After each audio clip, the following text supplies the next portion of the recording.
Cool. All right. And we're live. Hey, John, good to see you, man. Really looking forward to digging into this next episode of Working Sessions. Really enjoyed recording the first one. And I know today is going to be especially exciting because we are going to dive into kind of like superheroes have origin stories about how they got their powers and their background and how they came to be who they are today. And we're going to talk about a similar perspective on each of our businesses that we're focusing on right now and how they came into existence. So how are things on your end before we dive in? Yeah, good, James. Yeah, things are going well, man. I mean, we were just catching up a little bit offline. We got a foot of snow yesterday here in Denver, and the kid was off at school, so my almost 3-year-old was, around, and so wife and I were kind of juggling that. And this morning she, I get up about 6 a.m. So I can like get in some time to read, do like the Miracle Morning and that sort of stuff. So I got up at like 6:05, like I usually do. I texted you like I usually do, and made coffee and sat down. And literally 2 minutes later, she starts talking and then comes downstairs and wanted breakfast. So I just decided to close the book and make her pancakes. So Yeah. it's all good, man. Just doing life. But yeah, things are going well, man. Looking forward to diving into kind of the origin stories behind our businesses. So yeah, man, I'd love to kind of interview you and ask you, tell us about Castaway. And before we do that, tell us about what's kind of your personal and professional life look like. Who is James Sowers? Yeah. So let's see. They kind of blend. I know a lot of people say your work shouldn't define your life, and I wouldn't say that it defines my life, but it's a big part of it, right? I get a lot of sense of like being and fulfillment and value out of the work that I do, and so I think that like when you set it up correctly, work is a significant part of your life, and I think that's healthy as long as it doesn't go too far in one direction, right? So I kind of set up my day where I'm up pretty early, kind of like you, and having a little bit of alone time with a cup of coffee or whatever before the kids wake up. But my kids tend to know my alarm clock, even though they can't hear it. My alarm clock is literally my smartwatch, and it vibrates on my wrist. But somehow they know, and they're up 5 minutes after I am. So I've tried 5:30. I've tried sleeping in until like 7, and no matter what, they're down the stairs right after me. So they've got a sixth sense. But yeah, I get them off to daycare, sit down at the desk by 8:30. I've got a day job where I'm the director of marketing at an agency called The Good.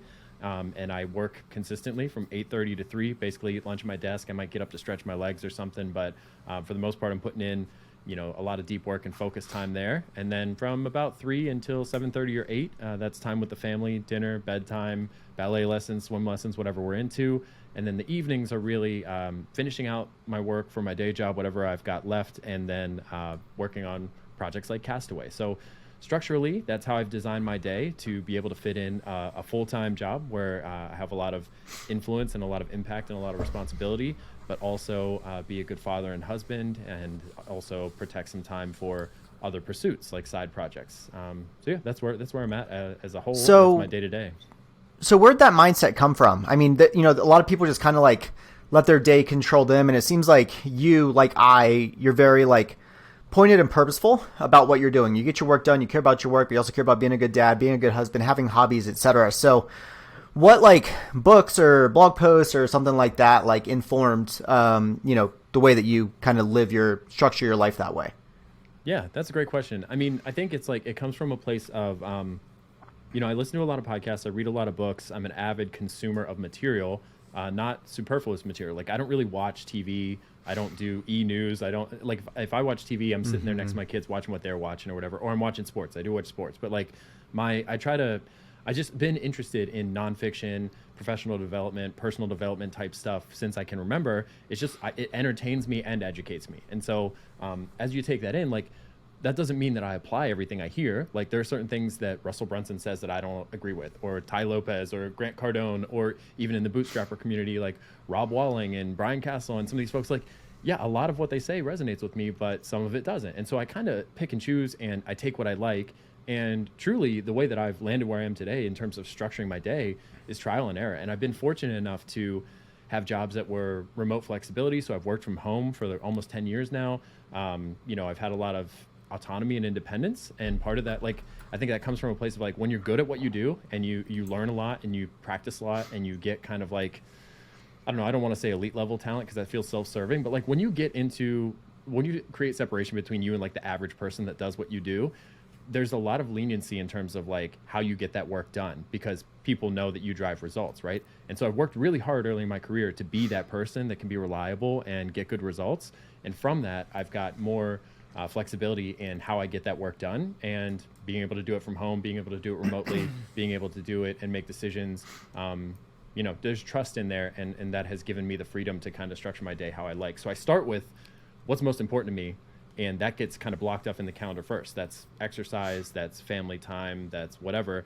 And then I fit everything else in the margin. So it's kind of like the investment philosophy of paying yourself first, right? Like, make sure that what's most important to you gets on the calendar first, and whatever there's room for after that, fit it in when you can. I love it. There are so many books that talk about that kind of thing, right? There's like, I've been rereading The Big Leap, which is a fantastic book. I don't know if you've read it, but like, for people listening, like, don't read it until you're ready for your life to be turned upside down. Just like, it's a phenomenal book, but it's like, it'll mess with you for sure. But like, there's that, and talks about Einstein time, like creating time, right? I'm all about that. Craig Ballantyne talks about The Perfect Day, right? I think he literally wrote the book on it. The paying yourself first mentality, all of that really resonates. And the reason why I brought up The Big Leap was because, they talk about, or the author I forget his name, Guy something, I think, Gay Hendricks, maybe.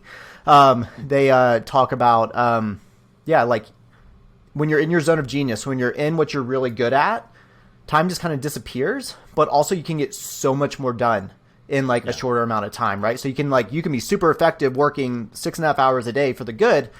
You could be a director of marketing, growing an agency, having a team, et cetera, if you're focused. And if you're, and it's kind of what you're, what you're best at. So anyways, that's awesome. Well, it's trial and error too. Like, if you work a day job and you have to go sit at a desk 9 to 5, there's not any control over that, right? Like, you're punching a clock, and your time is dictated, and there's a commute associated with that usually. So like, you just have to be intentional. And again, it's like, you have a job like that, and you find out what you like and what you don't like, and you explore other options, and progressively over time you get to a place where you're pretty happy. And that's where I am today. But I don't want to mislead anybody. Like, I'm 33 today, and I've been working online since I was like 18 or 19. So it's like, that's a long time to try to figure things out. Don't expect to solve it overnight.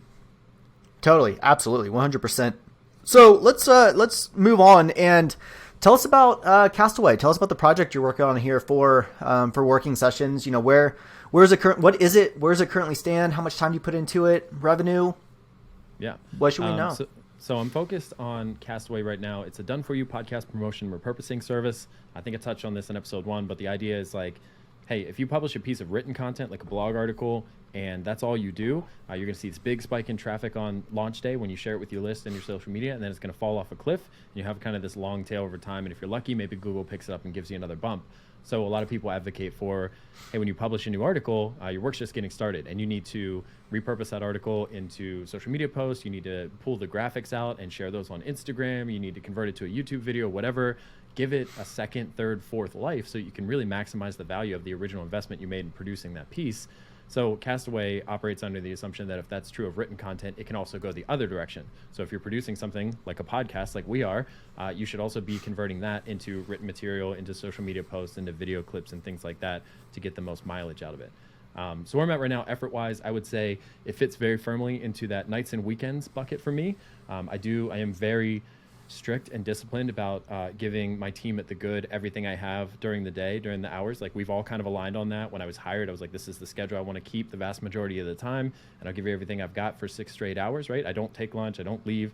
I'll have an appointment every now and then, but really I'm there and I'm committed. And then I fit Castaway into the margin. So usually that's a couple of hours at night. And then on the weekends, you and I both have young kids. When those miraculous days where they take a nap and it's like an hour and a half, like, that's my Castaway time. I'm either mowing the lawn or I'm chipping away at the goals for Castaway. So that's kind of effort. I would say 8 to 15 hours a week total on average. And then right now, like, what that looks like is I'm doing everything. Like, I'm sales, I'm project management, I'm finance, I'm doing some of the delivery work, but I have some contract support there. So I'm still in those very early stages where, like, wearing a bunch of hats as a solo founder, trying to figure it out. You're the side project CEO, chief everything officer, right? Right, You're doing it all. That's right. So I mean, we have a couple of different engagement options, but in general, like, our monthly income ranges from like $4,500 to $6,000, and we take home about 30% of that. A significant part of that is recurring. So we have a subscription option where it's like, if you publish 2 or 4 episodes a month, you just pay us a flat monthly fee, and we take care of those as they come out. So that's really good to have that kind of floor to it.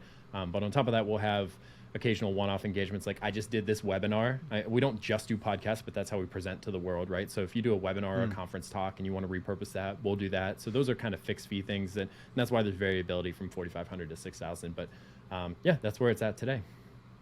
Nice. We are definitely going to dig into that kind of thing on further episodes. That's awesome. Yeah. So how long have you been? How long has Castaway been around? When did you first start it, and how long have you been working with clients, kind of like subscription recurring? Yeah, that's a complicated question. It has a long and varied story that I'll try not to get into it too deep because that could take the entire episode. But the short answer is we've been serving clients consistently for about 3 months. Like I kind of picked it up, I would say October-ish, 2021, and we're sitting here in February 2022. So call it 3 or 4 months. We've been consistently delivering work for clients on a recurring basis. But the idea itself and the landing page and stuff, that has existed since early 2020 or mid 2020, like right around July. So, it's a side project and we can get into the details later, but I've had a couple of false starts, and part of why I'm here today talking to you and why we started working sessions is like, okay, there's some traction here, right? There's some momentum going behind this, and I don't want to let it go again, and I don't want to stifle the growth if I don't have to. So I need an accountability partner, and part of that is like just sharing that experience with the world, right? And part of that is showing up one-on-one with you and having you text me and hold me to the fire for some of the things I've committed to. So that's part of the upside for this. Is kind of therapeutic, right? Yeah, totally. Awesome. What's the, I guess we got into this a little bit in the last episode, but just give us real quick again, like the quick background, like kind of the seed of the, the nugget of the idea, to go and do. I think you worked with Brian, right, at Audience Ops, when Brian Castle, shout out to Brian, when he owned that and they were doing like a podcast editing service. So what's the quick and dirty on the idea?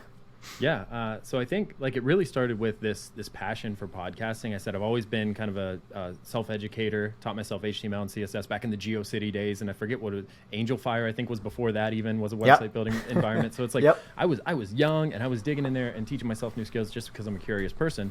In 2012, 2013, that was podcast for me. And I got in really early on. Pat Flynn and Smart Passive Income, John Lee Dumas, Rob Walling at Startups for the Rest of Us. Like all these folks are big hitters in the podcasting space now. And I was there. I don't know if I was there for episode 1. I certainly was for EO Fire, but like I was there in the first 100 episodes for sure. Right. And I was driving back and forth to National Guard, and I was just like, man, I can get a high level education from experts in any industry as I'm driving a car going to serve my country. Like, this is amazing, right? So that's where like the initial seed gets planted. And then later on, I'm doing some freelancing on the side, and I run into Brian Castle and his company Audience Ops. And they were doing done-for-you content marketing for folks at the time. And he's like, hey, I got this new service line. I think we're going to produce podcasts for folks. So effectively, they just show up. They're the subject matter expert. They record with one of our contracted hosts, and we take care of everything else. We edit the audio. We produce the show notes. We do some of the promotional assets, and we hand that off to them. And then all they have to do is go publish that. He hired me to be one of their contracted hosts, and my job was to interview people just like you're doing with me right now and come up with kind of the topics and write the talking points and that kind of thing. And that's where I kind of fell in love with the production side of things. I'm like, man, making a podcast is cool, and I learned a lot there. And so it really continues to evolve over time as like I'm working these day jobs focused on marketing, and that's where I learn, if promotion and distribution are so important for content marketing, written content, the same should be true of other types of media, right? And so then, as I talk to people who have podcasts or work in the podcasting industry, I'm like, hey, I got this idea. Like, what do you think about this? You do this every day. This is your specialty. And they go, dude, that makes so much sense. Like, people will definitely pay for that. If you ever do it, let me know, right? I'll send you your first customer, or I'll be your first customer, right? So that's really where it was like, man, this is something worth digging deeper into. But all along that way, like, I had full-time jobs. I was serving the military part-time. We were thinking about starting a family. We moved across country. Like, life was really busy in my mid and late 20s. And so I never really like jumped in. But within the last year or so, yeah, I've definitely made more of a commitment. Nice. Very, very cool. So you mentioned like someone saying like, if you do that, I'll be your first customer, right? I mean, my first question is, did you ask them for their credit card number? Right? Get that payment before you even do it. But like, what kind of signals other than that made you think that this could be a thing, right? Like, what did you see in the market?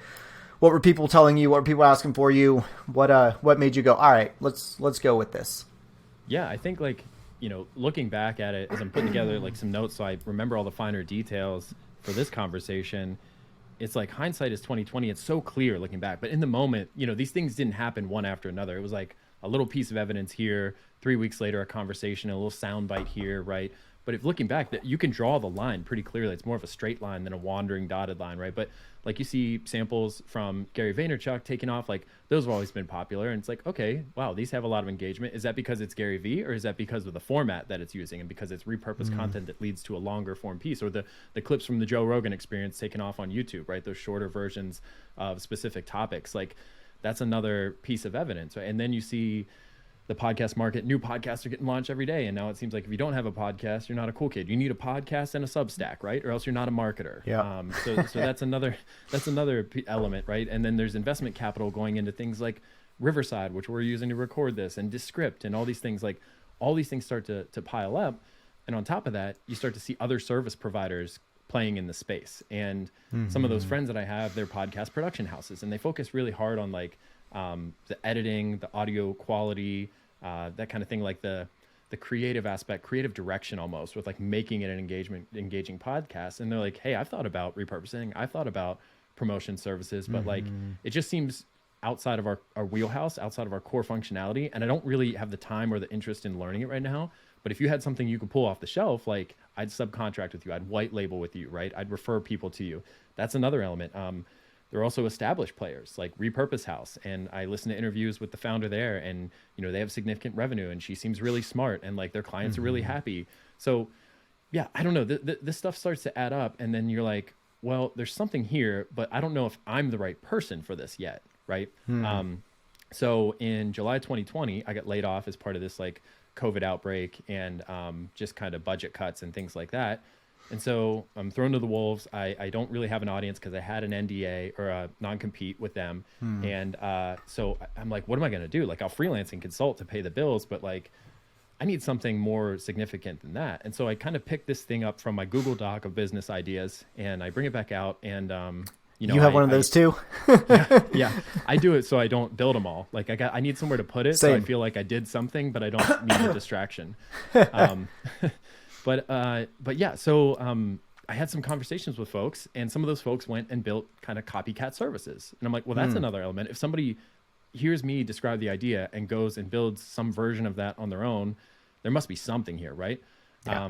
So that layoff was short-lived. I take a job, and then at this job where I'm at today, I had to solve this for myself at the Good. Like we have 2 shows, and I don't want that to be a cost center. I want that to be a revenue driver. And what's the best way to do that? So I'm like, all right, this is the deal. If I'm going to figure this out for myself and I need it, there have to be other agency marketers out there who need it at minimum, right? So I'll get the process figured out, I'll package it up, and I'll sell that to other people.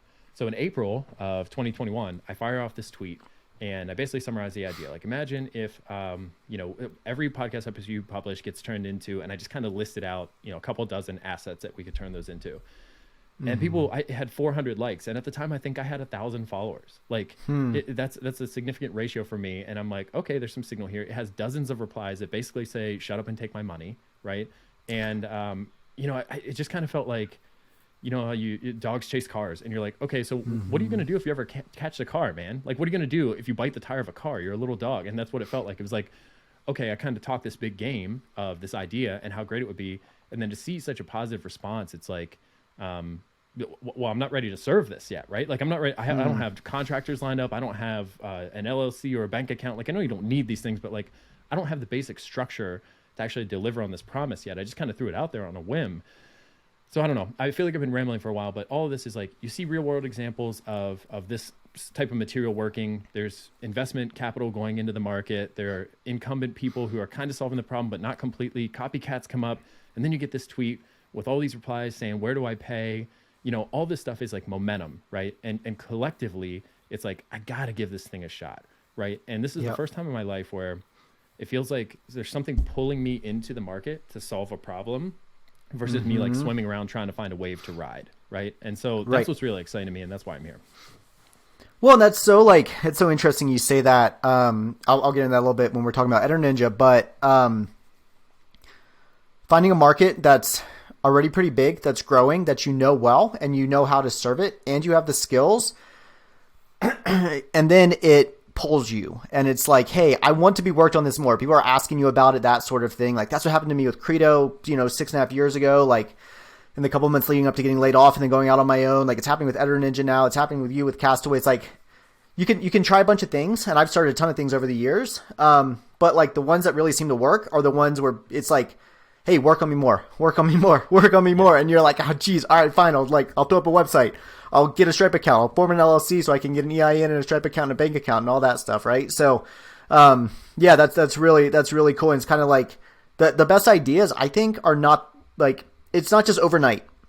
And you have to, and you kind of see something, you're like, that's interesting, data point. That's interesting, data point. This thing happens, data point. People are like, we'll send you customers, data point. Like all this stuff adds up, and then you're like, all right, screw it. Like let's give it a go. So yeah, that's super cool.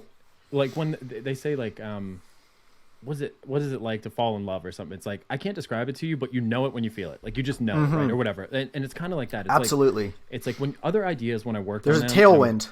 Yeah, and I'm building them from scratch. It's like, oh God, I got to work on this. Like, I don't even have an audience, and I don't even know when it's going to make any money. Like, what if I work on this thing for a year and it doesn't make any money? With Castaway, it's like, shit, I can't tweet about this because I'm going to get 3 more customers, and I can't handle that capacity. It's a totally different. It's right. Like I can't explain it because I've never felt anything like it before. But it's like, I almost don't want to work on this publicly because I'm afraid that like I'll get too much demand and then I'll lose that to a competitor because I'm not ready to handle it or something like that. Like it's like trying to hold back a horse instead of trying to get a horse to ride. You know what I mean? Like it's just totally different. It's like Bizarro World, Oh yeah, totally. So let's talk about with all of that said, and obviously we'll get into like the scaling and the psychology around scaling and that sort of stuff. Yeah. But what are your goals for the next, for this year? Like where do you want to end up end of the year? And what's important to you as you grow it, quantitatively, and then what's important to you qualitatively as you grow it? Yeah, I think that's a great question. And, to remind folks that like currently we're at 4,500, I'll just call it 5,000 a month, combined like recurring and one-off sales, but I don't get to keep all you're at like that, 50, right? 60K ARR right now. Yeah. And I don't get to keep all that. And like, I care more about profit than revenue, but whatever. But so that's where I'm at right now. And that presumes that everybody's going to stick with me for the rest of this year. And I know there's going to be churn. So taking all that into account, like my goal for top line revenue in calendar year 2022 is 100,000, right? So if you say I'm on pace for 50, 60K, like I've made really good progress and I'm kind of hitting the ground running. So maybe I should aim higher, right? But I'm building in some of that churn or whatever. I'm also thinking of keeping a margin of 20% or more. So on a project level, we're usually around 30 to 35%, but I'm forecasting like investing back into the business, doing some paid ads, doing a website build, whatever, paying top dollar to really good contractors instead of testing the waters with people who are cheaper, but maybe not as reliable or need more revisions, whatever. I'm factoring that in. So 20% or more margin. And then I want to figure out one kind of scalable lead acquisition channel. And I kind of hate the word scale, but that's what it is. Like I need to figure out one lead acquisition channel. Yeah. That's not word of mouth.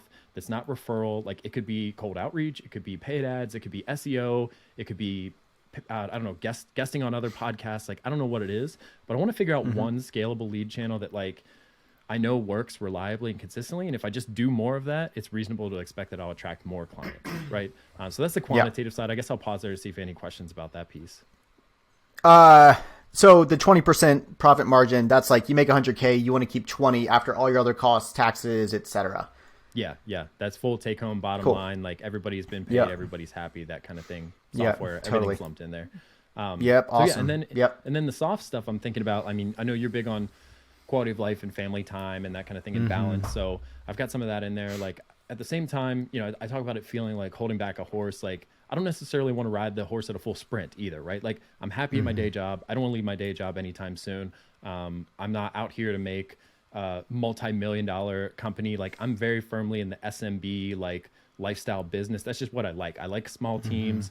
I like highly profitable business that pay everybody well, but maybe aren't looking for seed capital or anything like that. Like that's not my goal right now. So I want to grow responsibly. I want to protect time for my family, for myself. I don't want to get out of my health habits or, anything like that. I want to be able to take a weekend away at the lake house and not have to worry about business. That's the goal. I want to also make sure that we're only working with right fit clients. So that's part of that. Like I'm willing to go slower as long as I don't have to deal with bad clients or clients that aren't a great fit or a whole bunch of like highly customizable, big headache type of things.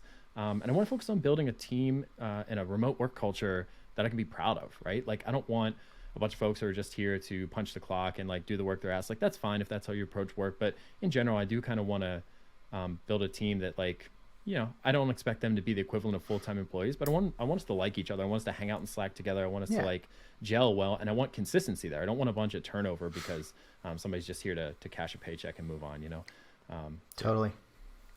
Cool. Awesome, man. Well, I mean, it sounds like business that's pulling you pulling you into it. Let's put it that way. You're thinking about growing it responsibly, also with a team that gets things done, focusing on quality, focusing on, great clients. You're always going to have those pain in the butt ones and those ones that seem like they're going to be great. And then they sign in and they assign a different point of contact. And all of a sudden you're like, this person's terrible, right? Like, that happens, but the more you can minimize that, the better, Right. So that's awesome, man. That's a great backstory and great goals. I think it's going to be fun to, follow along over time as we work in public here, if we want to call it that, right? We talk about something we're like thinking through and get feedback from the audience. So super cool. It makes it sound rosy. It's really not. That they're definitely like warts on the frog, so to speak, right? Like they're definitely have pricing issues. I have structuring my packages. Like, we'll get into those in future episodes, and I want those to be like specific topics. Like, we just get together for 20 minutes and talk about pricing and help other folks in our space solve that for their businesses. So I don't want to make it seem like everything's going super well like it is, but we're definitely still like stretching, and there are challenges and stuff, and I plan to share those as well. But for now, let's jump over to Editor Ninja. I kind of want to run through the same exercise with you. Like, let's just start with personal and professional life. You said you got some snow on the way, so obviously you're dealing with some weather issues. But on the macro level, like, how do things look like for you day to day? Yeah, I mean, my day to day is fairly similar to yours, actually. That I'm a full-time entrepreneur. And so I run multiple companies. My biggest one and most notable one is called Credo, getcredo.com, where I have a small team, and we do lead generation for marketing agencies. So the good is listed on Credo as well.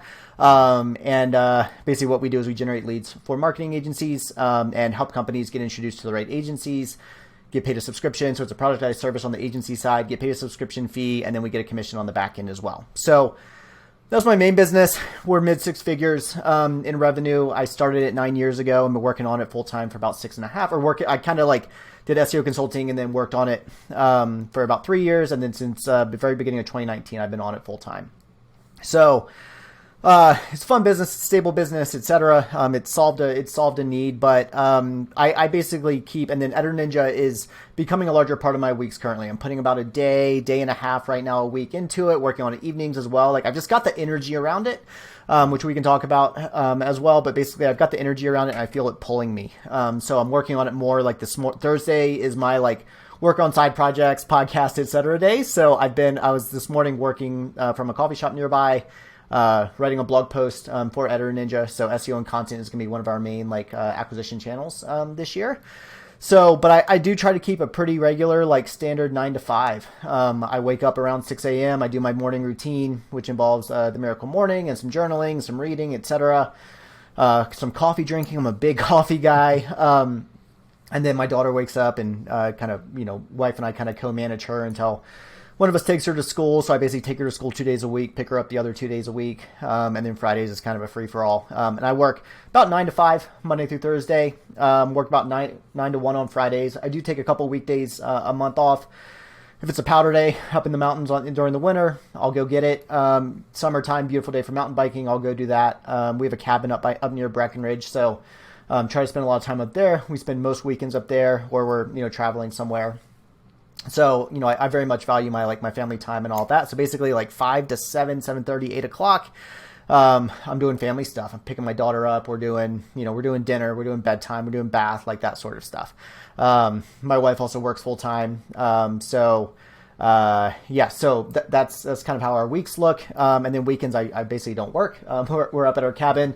We do have internet there. I do a bit of creative work. I do a lot of reading, right? I read 2 to 3 nonfiction books a week. So, very similar to you, do a lot of reading. I'm actually going back and rereading a lot of stuff. There's some that I go back to all the time, like the 4-Hour Work Week and ones like that, just kind of new stuff that I need to be reminded of as my life has changed a bit. So, that's kind of how my week, generally works. I try to be a very structured person as well. And I've also just kind of done it over time, built it over time. And as business has changed, as life has changed, as we had a kid, as we bought a house, as we bought the cabin, all these things, traveling more, traveling less, all that stuff, it all kind of changes. But I really do try to keep to like a good morning routine, have set times that I work.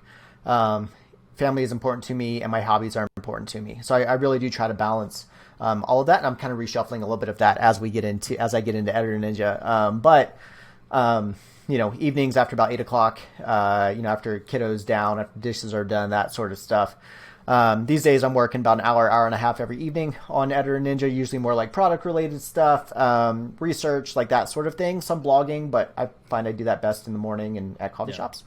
That's kind of how my days are, and my personal and work life are kind of, working out. I don't believe in work-life balance. I believe in work-life integration. I make, I have family stuff is important. Hobbies are important. Work is important. Career is important. Travel is important. Friends are important. All of that's important. And so I try to work it all in, in whatever way makes sense.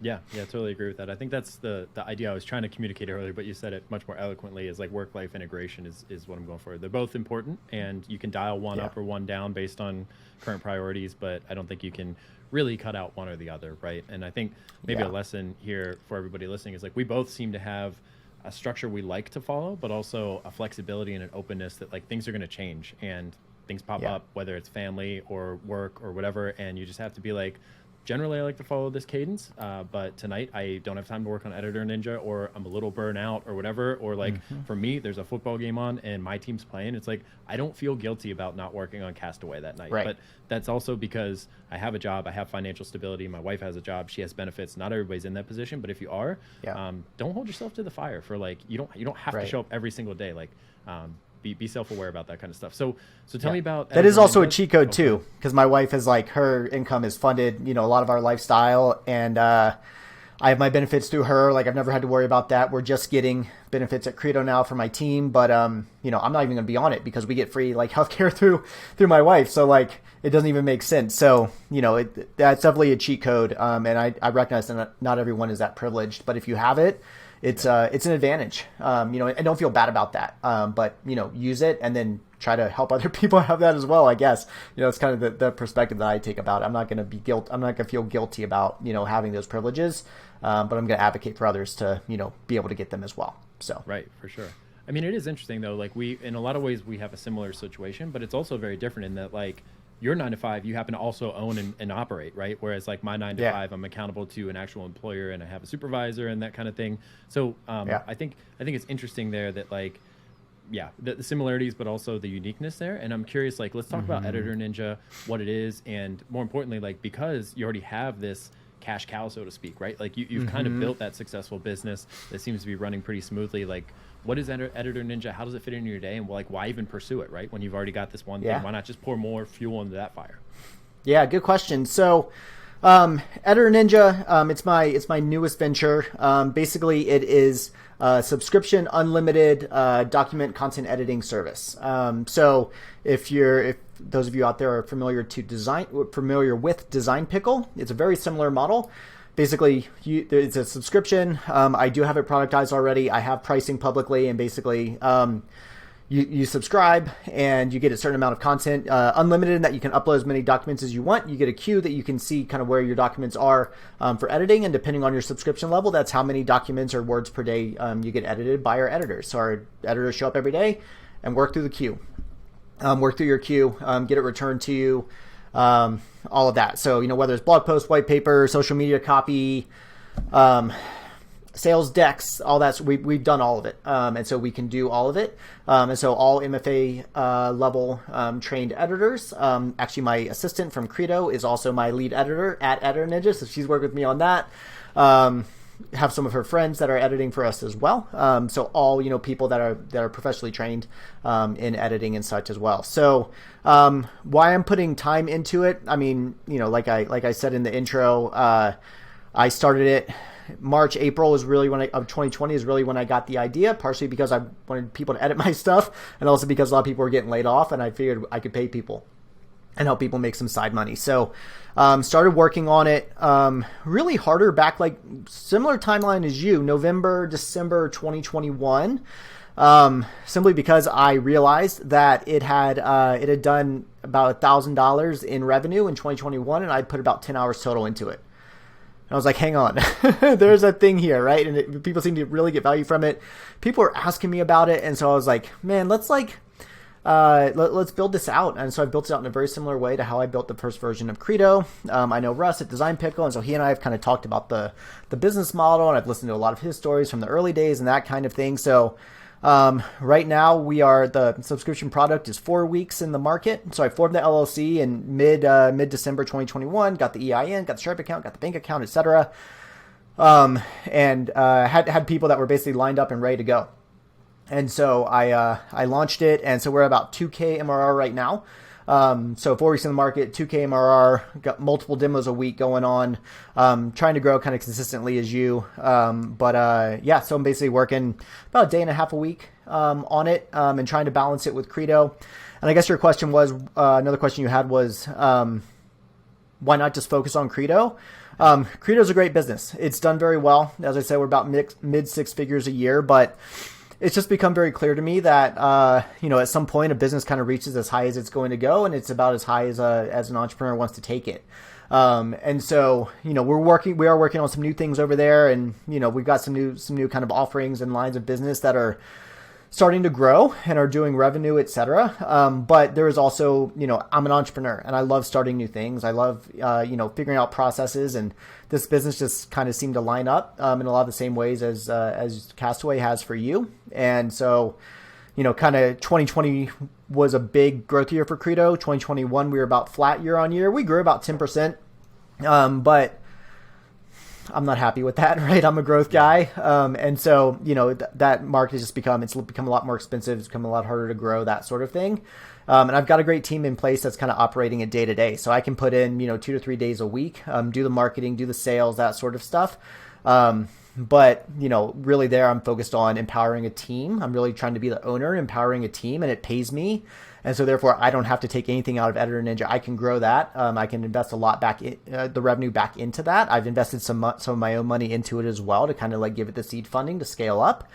And so that's kind of where I am, at this point. But I feel like I know EditorNinja, it's a big market. There's some established players, et cetera, which we can get into. But, I feel like it's a business that I can really take and grow pretty quickly with my network, with my skill set, with the team that I have in place, et cetera. Yeah. Yeah, the reason I asked that question is because I could imagine somebody asking that of me or either of us, right? Like, you have Credo's going well. I'm sure it pays you and you're comfortable, right? So, like, why do something else? And somebody could say, James, you're a director of marketing at a successful agency that if you look at our Twitter, like the third tweet in there is probably like, hey, we almost doubled revenue last year. Like, the agency's doing well, so James is probably doing well. Why do something else, right? So that's where that question came from. For me, business is my video game. Like, I don't do a lot of fun stuff. Like, I'll play some Call of Duty with my buddies every now and then. I'm not a complete disciplinarian, so to speak. But yeah, it's not about the money. It's about solving problems and serving people, and just seeing if I can make something go from zero to wherever it ends up. But I'm not out here trying to build a fortune. So I was asking that question myself, which is why I asked it of you. But the next question I have for you is kind of around that idea of a seed, right? Or unless you had something to jump in there. I was just gonna say that, like, I'm similar, though I don't play video games at all. A fun fact about John Doherty: I've never owned a video game system in my life. Never. Nice. Like, I played Call of Duty and that sort of stuff. I had roommates that had PlayStations, whatever. I'm actually really good at like driving video games and Call of Duty and that kind of thing. But like, it's just not a thing I've ever really been into. Mine is like skiing and mountain biking and hiking and camping and travel and that sort of stuff. So, but yeah, I also pre-COVID, I traveled a ton, and I love to like be able to go to Mexico for 2 weeks and work from there, right? And like work a reduced like schedule and that kind of stuff. And so I'm trying to build these like scalable businesses. And my goal actually is to own a portfolio of like productized services and SaaS businesses that basically I have teams running them. And I'm the owner, and I'm like, kind of zooming in and helping out with problems and, getting it traction, and then training and establishing processes and handing it off.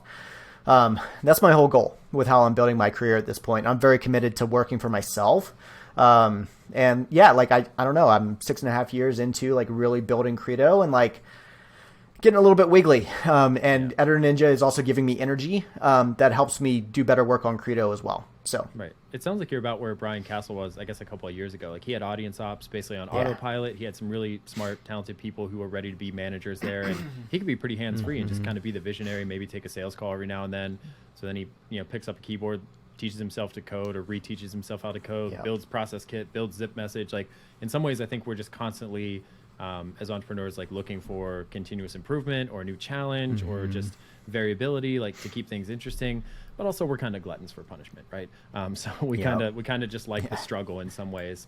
So my next question for you is Editor Ninja. Why Editor Ninja, right? Like I'm a director of marketing. We do a lot of content marketing. I love editing a piece. I hate editing grammar. My personal stance is like I don't think grammar is important as long as it doesn't compromise the legibility of the piece and somebody can still get the message. I don't care where the comma is. I don't care about the hyphen or the em dash. That's my personal take. But I understand people do care, and people will stop reading an article if it's incorrect. So I see the value of it. What is the seed for you? What made you say, okay, if I'm getting a little stagnant at Credo, or maybe I just want something new, a new exercise to stretch my creative brain or whatever? Why Editor Ninja? Yeah. So a lot of it is because I've been a blogger for 20 plus years, and I got really tired of like writing something that like I was very proud of, that like I put a bunch of time into. But I personally hate editing. I don't do it. I don't go back and edit. And I got really tired of like sharing a blog post I published and people being like, really good stuff, but just so you know, there's an unfinished sentence at the end of the second paragraph. I'm like, son of a gun. Like, are you kidding me? And so basically wanted to, be able to send it off to people to get edited. So that was part of it. And then also like, I know a lot of people that are content marketers, content managers, that kind of thing. We, have a lot of SEO and content marketing agencies on Credo, et cetera. And Editor Ninja is very much a separate business from Credo. There's no overlap in the network or anything like that. But there could be an overlap in customers. And so, in talking with content managers and content marketers and that kind of thing, people that have made the leap into like having freelancers writing content and that sort of thing, I find that if they're really scaling up content, they don't have time to go back and edit. They might do some like formative stuff and look through and make sure like, do I agree with the opinions and that kind of thing? But like the final editing, making sure it's good to go, all of that final pass, a lot of people do that, but it's like they're passing it to someone internally that's not their job. And, they should be free to do other stuff, do the stuff that they're best at. So I'm really finding that there's a niche for me in like content marketers and content managers that don't have the time or the desire, or honestly the skill set to kind of finalize it and get it ready to go. So it's an interesting business that seemed very similar to Credo in a lot of ways, that I knew that I could launch it and get it going. And then also I really care about the quality of content around the internet. Like I hate seeing like, some big influencer that they post something on, Instagram or something like that, and there's just like crazy typos. And I'm like, you look like an idiot. Like, and it's killing like people's trust in you. And I know from research that it's killing their revenue as well. Like there's research out there that it's like, if there's a typo on an e-commerce product page, conversions go down 85%. So this sort of stuff, these errors definitely affect business. But it's not necessarily what content managers and content marketers care about. So, I'm not messaging as much anymore towards the, like, it's killing business. I'm messaging towards the, like, save time so you can focus on doing the things that you're best at that are really going to move the needle on the business. So that's why I started it.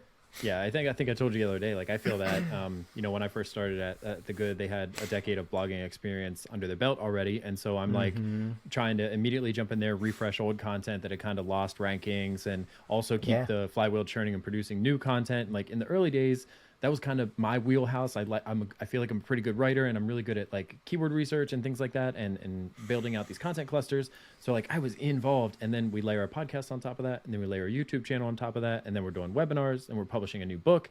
And like over time, it's like, man, I just can't edit every piece. I can't be in there as much as I want to.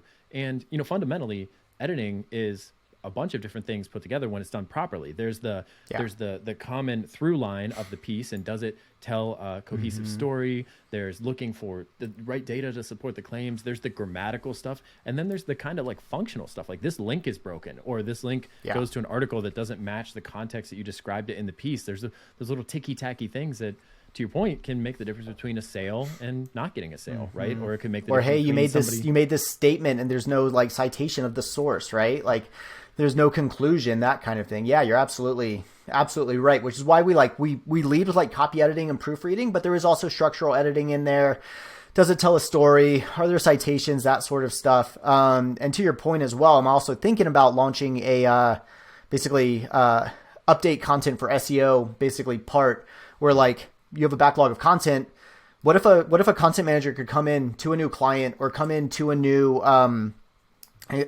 job, and boom, you've got an EditorNinja subscription, and we go through and we edit all your back content so it's updated, it's refreshed, it's corrected, all that sort of stuff. It's brought up to current day, and then it also improves your SEO traffic, right? Improves your rankings and conversions from SEO and all that. Like, would someone be willing to pay $800 for 2 months to do that? Probably. They should be willing to do that. So yeah, this is the thing. It's like there's so many options for what we could do with a stable of professional editors. And so I'm really bullish on it because I feel like there are all these areas that we can go into. I do want to keep it focused, but more focused around like the service that we offer. And then there are these various things like the pricing and that kind of thing that's productized, number of documents or, number of words, that kind of thing. But but also like there are all these areas that we can serve as well. So not trying to overly complicate it, but I'm trying to serve as many people as we can in as many different areas as we can within the bounds of one price for a certain amount of editing every day. Yeah. I definitely see the value proposition. Did you see any like quantitative evidence? I know like it might not be the case, but I had that tweet blow up and I'm like, okay, here are 12 people saying they're willing to pay me right now if the price is right and it fits into their processes or whatever. Like, did you see anything like that? We know that content marketing is huge, right? And it's not going away. Every business has a blog, that kind of thing. Like there are press releases, there are product detail pages that have copywriting all over them. The market there is there. We don't have to argue that. But like, did you see anything? A lot of content on the internet. Did you see anything around like editorial budgets or anything like that, or like salaries for full-time editors inside a big organization? You're like, well, instead of hiring that editor, you could hire EditorNinja, right? And get the access to a dozen people. Like anything like that jump out at you? A little bit. I mean, I just kind of heard these like kind of like rumblings around the internet and clients that were like, with Credo, that they were like, yeah, we hired this agency, this content agency, but like I still had to go back and edit it, right? I've talked to some like content managers that are like having to do the same thing, and we're not the subject matter experts, but like they're going and spending literally a day a week or a couple days a month editing content when they should be focused on the strategy and getting more content out and that kind of thing. So there was that pain point that I really saw, and then when I launched it, there was a big interest of editors at first, and then people started pinging me, friends that run content marketing agencies or are freelancers or whatever, or content marketers in-house. That started happening. And so that was like Credo, where people were like, hey, what's going on with HireGun, right? Which is what Credo was originally called when I was still at Zillow. And I'm like, I wish I had time to work on it. And people were doing the same thing with EditorNinja, and they started scheduling demos. And I'm like, wait a minute, there's like a real like desire here from both sides, right? So those are the kinds of things that I saw. And then, as I said, like I realized in November 2021, we got this customer coming through that needed this like sales deck for a big pitch. It was a creative agency that was putting together this big pitch. They needed editing, and so they came through, and then I was like, I wonder how much like revenue EditorNinja has done this year. Wasn't even an LLC yet, and I looked at my PayPal account because I was doing it through my personal PayPal, and was like, holy crap, we've done $1,000 in revenue, and I've maybe put 10 hours into it. I was like, this is like, it just kind of all started clicking. And then, so that's really like why I started working on it. And it's just continued. People ask me, people being like, and we can get into this stuff later.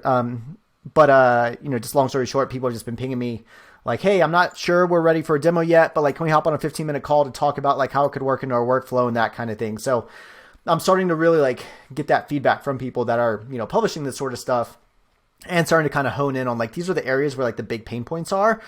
And this is how we need to message it, that it works into their workflow and that kind of thing, as we go. So those are the areas that I've seen that are really like inspiring me to work on it.